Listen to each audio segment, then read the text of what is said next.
nos propõe. Então hoje, para estudo desse ponto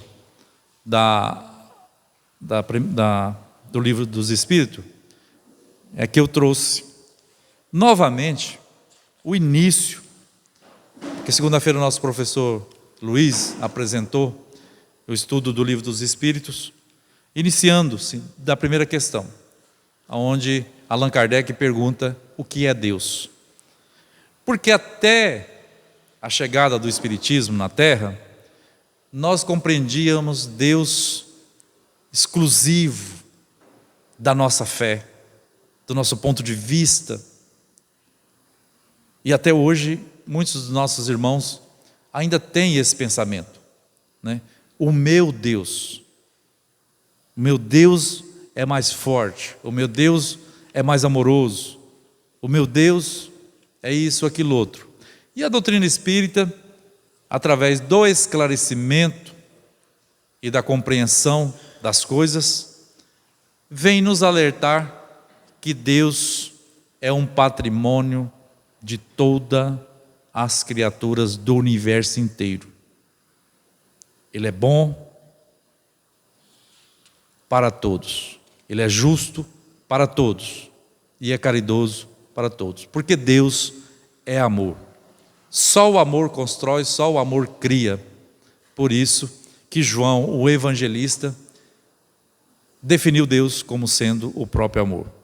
Porque falta-nos, segundo o livro dos Espíritos, os nossos espíritos codificadores, falta-nos sentido para compreender a intimidade divina. Então, a gente lança mão daquilo que cada um já pode compreender na estação que estamos vivendo hoje, na condição de espírito evoluídos até aqui, compreender alguns pontos, né? Quando ele pergunta que é Deus, Deus é a inteligência suprema, causa primária de todas as coisas. Então, começa a desvendar. Bom, então Deus não é uma pessoa, não é um ser exclusivo dessa ou daquela escola religiosa. Ele é a inteligência suprema, causa primária de todas as coisas. Então, tudo que existe tem uma causa anterior. E a gente não dá conta de voltar para o início, porque Deus é eterno. Não tem data de ter sido. Eternidade quer dizer isso. Não tem data de nascimento. E nem fim. Não tem também data de morte ou de fim. Por isso que Deus tem essa característica de eternidade. Nós, ao contrário, por sermos criação dele, um dia ele nos criou pela sua vontade e tudo que existe. Então nós somos eternos. É diferente. Imortais. A partir do momento que nós fomos criados, a sua imagem e semelhança, são essas as semelhanças que nós temos de Deus. E nós, os homens, desde a antiguidade, desejando o domínio através da filosofia, da força, nós criamos Deus. Em vez de ser Deus ter nos criado, nós criamos Deus à nossa semelhança. Fizemos o inverso daquilo que a Gênesis nos propõe. Criamos um Deus que gosta disso e não gosta daquilo, que ama mais este do que aquele outro. E foi assim que nós viemos caminhando, até estar aptos para receber as informações que o Espiritismo nos traz. Mas é preciso que a gente dispensa um pouco a vaidade, o orgulho e esforça um pouco mais para a gente compreender as lições que o Espiritismo nos propõe, porque são lições libertadoras e consoladoras, porque encerra-se o tempo que nós pegávamos o Evangelho, a escrita ali propriamente dita, e levantávamos guerras uns contra os outros em nome de Deus. Dividia-se nações, povos, em nome do Evangelho, em nome do Cristo. Hoje, por exemplo, nós evoluímos bastante, mas ainda trazemos com nós a pseudo-verdade. A verdade, hoje, mais do que nunca, é o meu ponto de vista. Nós não estamos preocupados em conhecer a verdade. Basta que o outro aceita o meu ponto de vista e aí, entre aspas, torna-se verdade. Que é falsa, né? Porque a verdade, Jesus bem o definiu. É o amor. É a paz. É a tranquilidade na consciência do dever cumprido. Porque cada um de nós, ao encarnarmos, trazemos a nossa programação, nosso objetivo da encarnação. O objetivo principal é o progresso, mas individualmente cada um de nós traz a subcarga que nós trazemos. Por isso, nós enfrentamos as mais diversas condições, por mais que nós vivemos num planeta aparentemente igual, nós parecidos uns com os outros, a nossa moralidade, os nossos conhecimentos, os nossos gostos, principalmente quando nós reunimos por região, entra a cultura, essas coisas todas, mas a intimidade é único. Por isso Jesus, ele dizia que ele era filho único e que nós também somos filhos únicos de Deus, porque não existe nenhum igual a mim, não existe nenhum igual a você, no universo inteiro. Por isso nós somos filhos únicos de Deus, por ser individualidade, independente uns dos outros, mas que carecemos do contato para o progresso, para o nosso progresso, e também para o desenvolvimento das virtudes que nós precisamos desenvolver. A fraternidade, a caridade, a empatia e o amor uns pelos outros. Então, quando Kardec pergunta o que é Deus,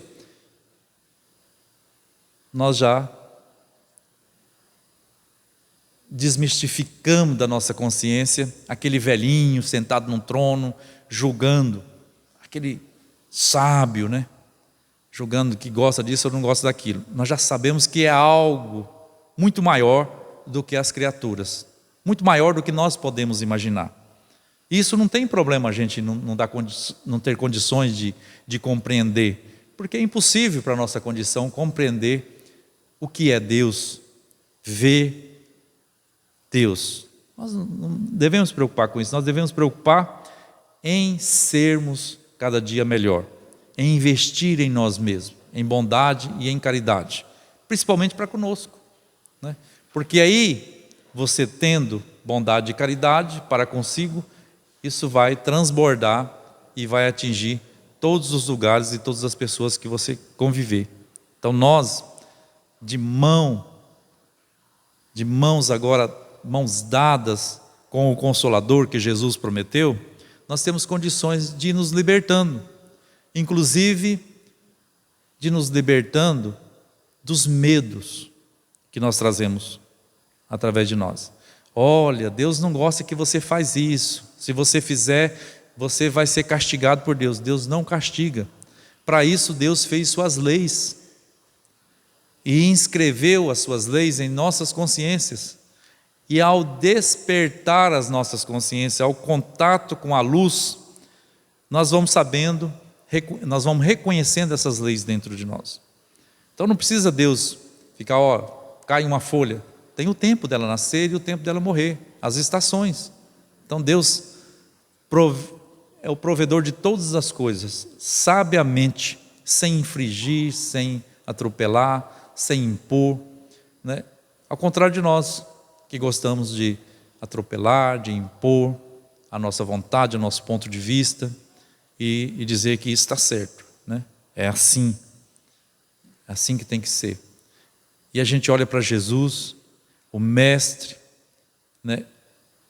Olhamos para as condições dos discípulos quando ele convidou, eram pessoas comuns, como nós, uns mais embrutalizados, né? Mas espíritos dispostos a trabalhar em si mesmo as luzes que o Cristo trazia naquele momento. E ele deixou esse legado para todos nós, principalmente nesses últimos 170 anos, 180 anos, com a chegada do Espiritismo, que veio desmistificar, que veio desumanizar Deus, e a gente pode sentir a presença de Deus e o amor abundante. Amor em abundância. Não é pouco, não.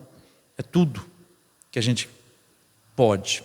Porque Jesus falou: vós sois deuses, pode fazer o que eu faço e muito mais, se quiserdes. Né? Nós temos que querer e lutar para isso acontecer. Então, qual que é a contribuição do Espiritismo para a libertação das nossas consciências? É de saber que somos espíritos, filhos de Deus, feitos para evoluir, para alcançar uma perfeição relativa, para nos tornarmos Espírito Cristo puro, conhecedores e sabedores de todas as ciências que nós podemos imaginar, e das ciências celestes, e assim aproximar do próprio Criador, ver e compreender como é esse Criador. Porque Jesus, nosso mestre, já tem essa condição, já consegue ver e compreender a intimidade divina, saber o que é Deus. Enquanto nós, nas nossas condições, o Livro dos Espíritos, através dos nossos irmãos, nos propõe vamos dizer assim, alguns atributos da divindade, para melhorar a nossa compreensão, aonde diz que Deus é eterno. Nós já falamos que eterno é aquele que não tem começo e não tem fim. É imaterial, então Deus não pode ser um ser, porque ele é imaterial. É todo poderoso, também todo poder emana de Deus. Porque poder só o amor tem. O ódio, a vingança, a ilusão, são tudo passageiro, não tem poder. Ela só alcança um determinado volume, uma determinada força. E o amor não, o amor é infinito. Por isso, Deus é todo poderoso. Ele também é soberanamente justo e bom. Veja só que não é só bondade, é justo. Por isso as suas leis são imutáveis, porque ela vem do próprio Criador. Aqui ou qualquer canto do universo, dizer assim, canto do universo, com coisa que o universo tem canto, mas só para a gente entender, a lei divina é a mesma. As leis naturais são as mesmas, de acordo com o mundo e com as condições físicas que esse mundo existe. A gente costuma dizer que o mundo espiritual é um mundo imaterial. Não é verdade. É matéria. Não é matéria para os nossos sentidos, enquanto encarnado, mas é uma matéria, né? Porque narra as obras subsidiárias que veio através da psicografia segura e despretensiosa do nosso irmão Chico Xavier, informando cidades, né, colônias, com todas as infraestruturas que aqui nós temos. Coisas que, lá nas informações dos livros, por meados de 1930, 1940, que nós nem sonhávamos ter aqui na Terra, que hoje nós estamos usufruindo, nessas colônias já tinha. Né? André Luiz já nos informava certinho como são essas coisas. Então, nós não devemos pegar o Evangelho e dar uma surra nas pessoas. Dizer, olha, né, você não vai conseguir ter paz porque você não consegue ainda viver o Evangelho. Não. Nós vamos vivendo e vamos adquirindo a paz ou a não paz de acordo com as nossas consciências. Nós, a humanidade, podemos comparar a nosso grau de compreensão com o nascer do berço ao túmulo. Quando a criança é pequena, né, por exemplo, o Benjamin pergunta para o pai dele: pai, como que eu nasci? Né? E ele vai explicar para essa criança os pormenores desse processo, porque não vai adiantar. Assim também é a nossa vida espiritual. Não está nada perdido, tudo que nós conhecemos até conhecer o Espiritismo. Tudo é patrimônio. Né? Ele vai explicar de uma maneira que o Benjamin vai poder compreender, parar de fazer essa pergunta. Né, Zé? E assim também é com nós. A gente pode ver que na história registrada da humanidade, um dos grandes livros, a Bíblia, a gente vê a trajetória da humanidade. De tempos em tempos, Deus mandava um missionário para ir esclarecendo, né? Até um certo amadurecimento, uma certa evolução psicológica, intelectual da humanidade, para a chegada desse Espírito que ia desvendar tudo aquilo que estava obscuro, aquilo que era por parábola, né? Saber explicar quem somos nós, de onde nós viemos, para onde nós vamos, né? Esse caminhar de todos, explicando que todos, até aquele mais ferrenho nosso inimigo, é filho de Deus, é nosso irmão e amado tanto quanto nós. Então isso vai nos incluindo, vai nos despertando a responsabilidade da vivência do Evangelho. É diferente de viver o Evangelho por medo, de fazer barganhas com Deus. É uma vivência consciencial, com responsabilidade, com humildade, porque nós vamos escorregar, nós vamos cair, porque nós não estamos em condições de viver ainda um equilíbrio. E se a gente viver o Evangelho à moda antiga, a hora que a gente cai, a gente desanima, nem volta mais, porque a gente fica com vergonha de todo mundo. Fala, mas eu era tão perfeito e caí nessa cilada. Agora a gente conhecendo a gente mesmo e as pretensões que o Evangelho nos propõe, a gente vai cair e humildemente a gente vai levantar a mão e dizer: Senhor, me ajuda a levantar e a caminhar. E a gente vai desnudando desses conceitos orgulhosos e de perfeccionismo de uns diante dos outros. Tudo isso vai facilitando a fixação do Evangelho. O que é o Evangelho? É um modelo de vida, um modelo de vida saudável. Pois, tendo uma vida saudável, aonde quer que nós estejamos aqui, nessas condições de encarnados ou não, nós vamos estar em paz e feliz, porque nós vamos estar com Deus e vamos estar amando. Não é assim que a gente vê os nossos irmãos trabalhadores, espíritos venerandos, luz que para se fazer visto no mundo espiritual, nessas colônias já avançadas, eles precisam de uma equipe de médios e de aparelhos para se fazer visto.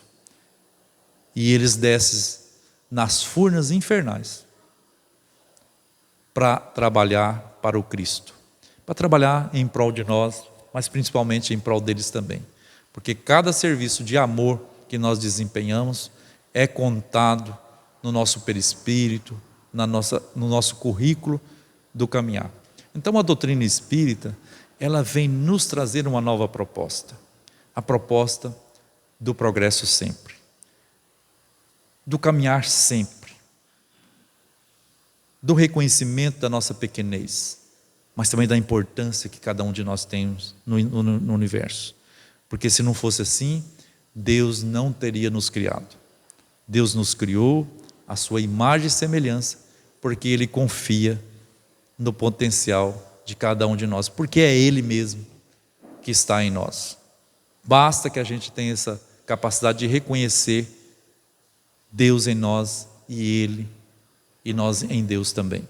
Assim, nós vamos viver mais iluminados e mais tranquilos, porque nos dias difíceis nós vamos precisar dessa certeza para os embates da vida. Que Deus nos abençoe. Agora nós vamos passar o estudo novamente do Evangelho com nosso irmão